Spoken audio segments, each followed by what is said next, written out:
নমস্কাৰ।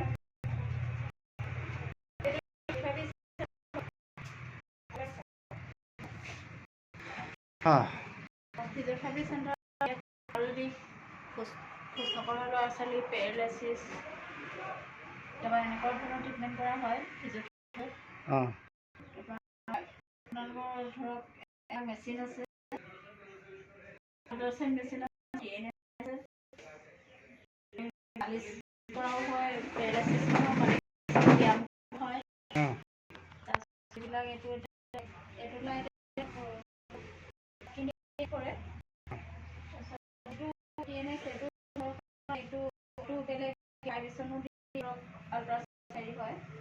তাৰপিছত এইটো পেৰাফিন ৱাক্স হয়।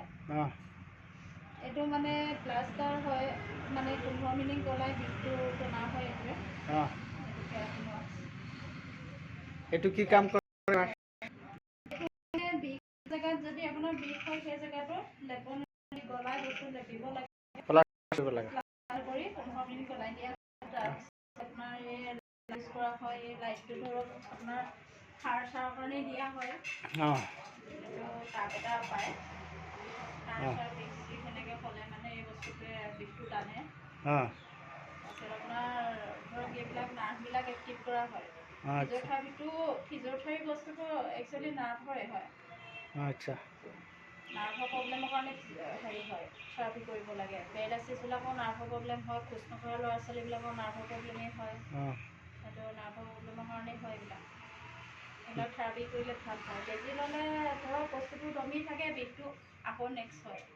সিটো জেগালৈ অহালৈকে থেৰাপি কৰিব লাগে। থেৰাপিহে বস্তুটো ভাল লাগে। এই বস্তুটো মানে থেৰাপিটো এইটো কোন জেগাত কৰে, যে য'ত বিষটো হয়? য'ত বিষটো হয়, বিষ হোৱা জেগাত এই মেচিনখিনি ইউজ কৰিব লাগিব। তাৰপিছতে ব্যায়াম আছে, ব্যায়াম দি সিটো জানিব লাগিব। সেইটো তেনেকুৱা ধৰণৰ।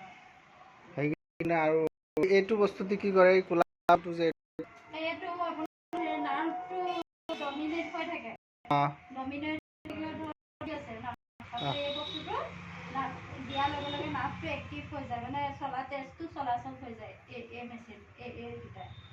তাৰপিছত এই বস্তুটোৱে আকৌ আপোনাৰ মাচুলত যিটো বিষ সৃষ্টি কৰে, আল্ট্ৰাচাউণ্ড হয়, মাচুলৰ বিষটো টানে। আচ্ছা।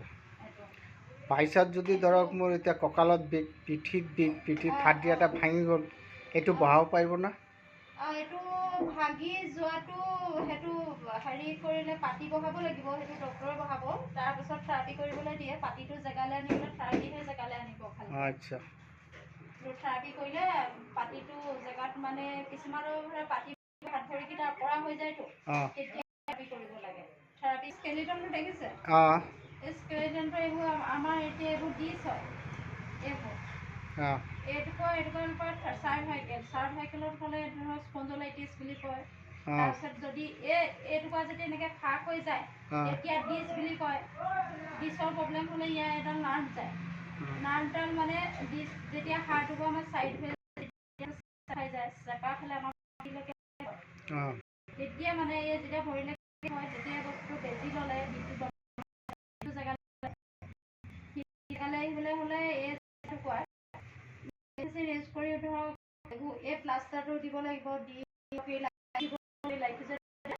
দিব লাগিব।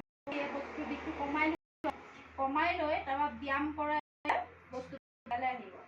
তেতিয়াহে ভাল হ'ব। বেজি থাকিলে বস্তুটো বেজিয়ে দমাই বেজি ল'লে আৰু বেছি বস্তুটো দমাইহে ৰাখে।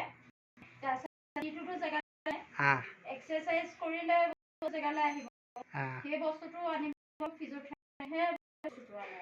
আপুনি যে ফিজিঅথেৰাপি পঢ়িলো নাই, হাড়ৰ বিষয় লৈ ধৰক এইডাল ধৰক এনেকৈ ফাঁক হৈ গৈছে। এইডাল ফাঁক হৈ এই নাৰ্ভডাল স্পাইনেল কৰ্ডডাল আহি আছে। এইফালে স্পাইনেল কৰ্ড আছে। স্পাইনেল কৰ্ডডালত আহি আছে।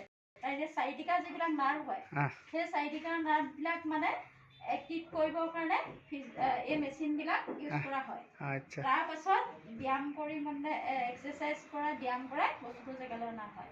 তেতিয়া মানে ফিজিঅ'থেৰাপি কৰি ভাল হৈ যায় আৰু নেক্সট হ'বলগীয়া নাথাকে। আচ্ছা এইবিলাক হিট দিয়া মেচিন নহয়, বোলে হিটটো দিছোঁ বিষটো কমিছে আৰু কি কয় আকৌ দুদিনৰ পাছত ভাল হ'ব আকৌ আহিব, এইবিলাক মোৰ ওচৰত হিট দিয়া মেচিন নহয়। আৰু আপোনাৰ ফিজটো কিমান লয়?